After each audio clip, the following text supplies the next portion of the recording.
bagaimana sikap yang benar terhadap mazhab. Bahwasanya mazhab, ya, terutama 4 mazhab, ya, mereka adalah para imam, 4 imam mazhab yang Allah jadikan mereka sebab untuk menjaga agama ini. Ya.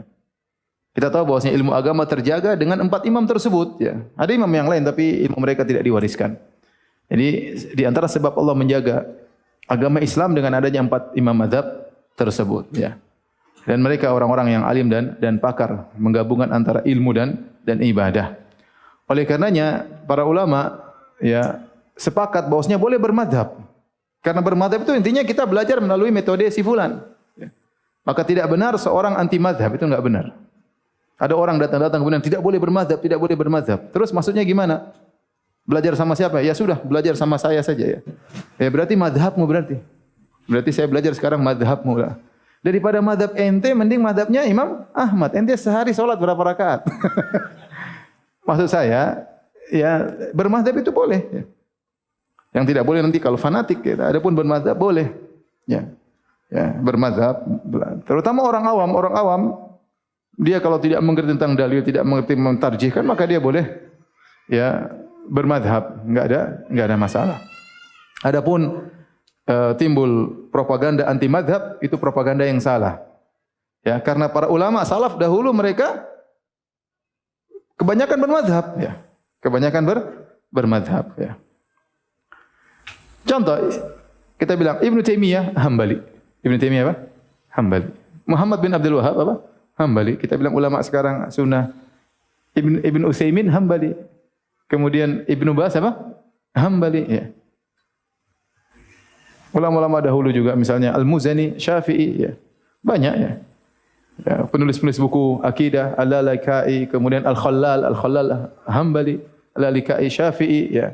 Banyak, ya, ahli-ahli yang menulis buku-buku akidah, mereka rata-rata bermadhab, ya. Rata-rata bermadhab. Oleh karenanya tidak boleh kita mencela madhab dan tidak mengapa seorang berafiliasi kepada madhab. Saya bermazhab demikian. Artinya saya belajar fikih dengan metode seperti ini. Itu enggak ada masalah, ya. Bahkan para ulama mengatakan kalau ingin belajar fikih, sebaiknya belajar fikih madhab terlebih dahulu, supaya kita tahu betul bagaimana metodenya. Setelah itu kalau kita sudah punya ilmu, kita boleh banding-bandingkan. Itu cara belajar metode fikih yang terbaik, ya. Taib. Yang tidak boleh bagaimana? Yang tidak boleh ta'assub, fanatik. Seperti berkata bahwasanya, ya, saya akan tetap Hambali. Ya, misalnya sampai saya mati pun saya akan tetap apa? Hambali. Saya tidak mau berubah sama sekali ke mazhab yang lain misalnya. Ini tentu berlebih-lebihan, ya.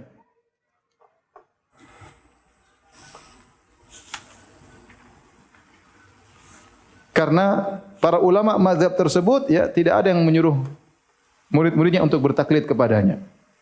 Seperti ada seorang ulama pernah berkata, "Ana hambaliyun ma hayitu wa in amut fa wasiyati lin-nasi an yatahambalu." Aku adalah seorang bermadzhab Hambali. Selama aku masih hidup aku Hambali. Kalau aku mati pun aku Hambali. Dan wasiatku kepada manusia agar jadi madzhab Hambali. Yang lain gimana, ya? Ini ta'assub dari madzhab Hambali. Demikian juga misalnya dari seorang ulama madzhab Hanafi, ya, ta'assub, ya. Sampai dia berkata, al-aslu anna kulla ayatin tukhalifu qawla ashabina fa innaha tuhmalu ala nasakh aw tarjih. Wal aula an tuhmal ala ta'wil min jihati taufik. Hukum asalnya setiap ayat yang menyelisih pendapat ulama-ulama kami Hanafi, maka dianggap mansuh atau harus ditarjih, dikalahkan, atau yang lebih utama untuk ditakwil. Ini ada bentuk apa? Fanatik, ya. Lebih daripada itu, pernah timbul fanatik luar biasa sampai terjadi permusuhan, sampai sebagian ulama Syafi'i Hanafi berfatwa tidak boleh menikah dengan wanita dari mazhab apa? Syafi'i, atau tidak boleh menikah dengan lelaki dari mazhab Syafi'i. Sebagian ulama Hanafi berfatwa seorang perempuan Hanafi tidak boleh menikah dengan lelaki Syafi'i, tidak boleh. Tapi kalau sebaliknya boleh. Lelaki Hanafi boleh nikah sama wanita apa? Syafi'i, karena dikiaskan dengan ahlul kitab. Artinya ini fanatik berlebihan sampai ribut. Intinya fanatik tidak benar. Contoh di antara bentuk fanatik mengatakan kita harus bermadhab dan tidak boleh keluar dari madhab tersebut. Ini juga tidak boleh. Kalau ente sudah Syafi'i enggak boleh keluar dari Syafi'i. Semua gerakan ente dari A sampai Z harus bermadzhab apa? Syafi'i. Ini juga tidak ada dalilnya sama sekali ya. Karena lihat, para ulama madzhab banyak. Kenapa ente harus ikatkan saya dengan Syafi'i? Imam Syafi'i rahimahullah taala maksum seperti Nabi? Enggak. Imam Syafi'i saja mengalami perubahan pendapat. Dia dulu punya qaulul qadim waktu di Baghdad, kemudian dia rubah menjadi qaulul jadid waktu beliau pergi ke Mesir. Dia saja berubah pendapat. Imam-imam yang lain pun demikian. Imam Ahmad dalam satu masalah terkadang 5 riwayat. Kadang ngomong begini, kadang ngomong kadang dia berubah-ubah. Ya. Dan mereka semua berwasiat, la tuqalliduni wa la tuqallidu Malikan wa la Syafi'iyan. Jangan kau taklid kepada saya, jangan. Enggak usah jauh-jauh. Imam Syafi'i punya murid namanya Al-Muzani. Al-Muzani punya namanya kitab Mukhtasar Al-Muzani. Dalam kitab Mukhtasar Al-Muzani, Al-Muzani menyampaikan bahwasanya di antara wasiat Imam Syafi'i rahimahullahu taala yaitu tidak boleh bertaklid kepadanya ya. Oleh karenanya kata Al-Muzani dalam Mukhtasar Al-Muzani ma'a i'lamiyati nahyihi an taqlidihi wa taqlidi ghairihi. Dengan peringatan dari Imam Syafi'i untuk melarang bertaklid kepadanya dan bertaklid kepada selain Imam Syafi'i. Jadi semua ulama mazhab melarang untuk taklid dan melarang untuk mentaklid terhadap dirinya sendiri. Ya. Imam Malik pernah diminta untuk muwatta'nya dijadikan hukum di negeri di zaman dia. Dia bilang enggak. Muwatta'at katsira yang tulis buku hadis banyak, bukan cuma saya saja. Paham? Dia tidak mengatakan, oh iya silakan. Enggak. Abu Hanifah rahimahullah, kenapa meninggal dunia? Dia disuruh jadi mufti, enggak mau. Ya, enggak mau sampai disiksa oleh Ibnu Hubairah, dipukul, dicambuk 100 kali. Tidak mau. Setiap hari 10 kali cambukan, enggak mau jadi mufti. Artinya apa? Dia tidak mau orang taklid sama dia.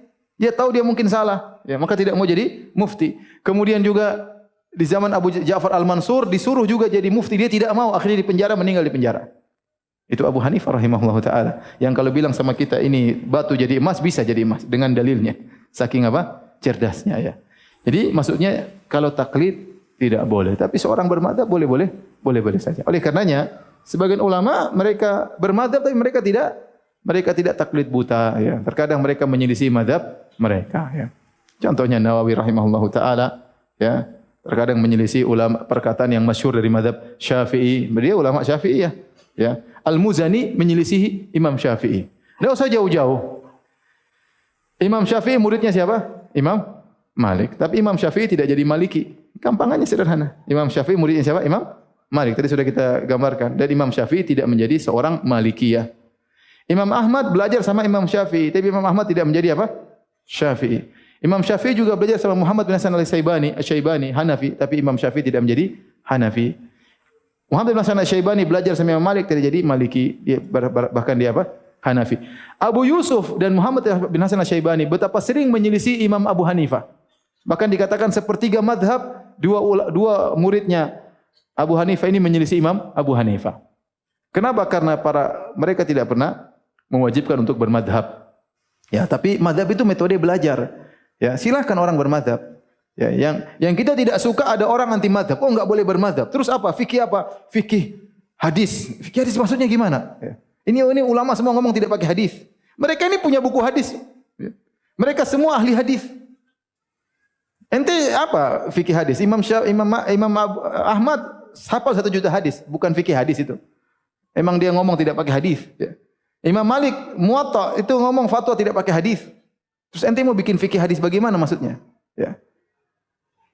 Ya, akhirnya dia melarang semua bermadzhab, terus dia bikin buku fikih sendiri. Berarti fikih ente berarti.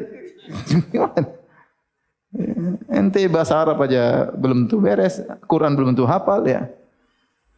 Kemudian ilmu Arab, bahasa Arab belum tentu pandai, usul fikih tidak pernah tamat ya.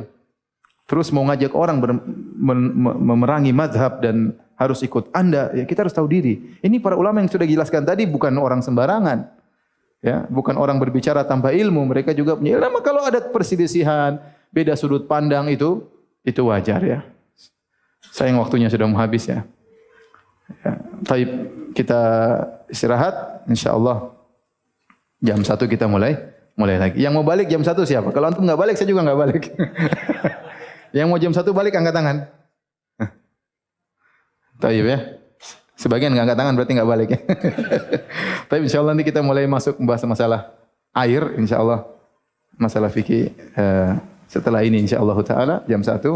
Demikian subhanakallah bihamdik asyhadu an la ilaha illa anta astaghfiruka wa atubu ilaik. Assalamualaikum warahmatullahi wabarakatuh.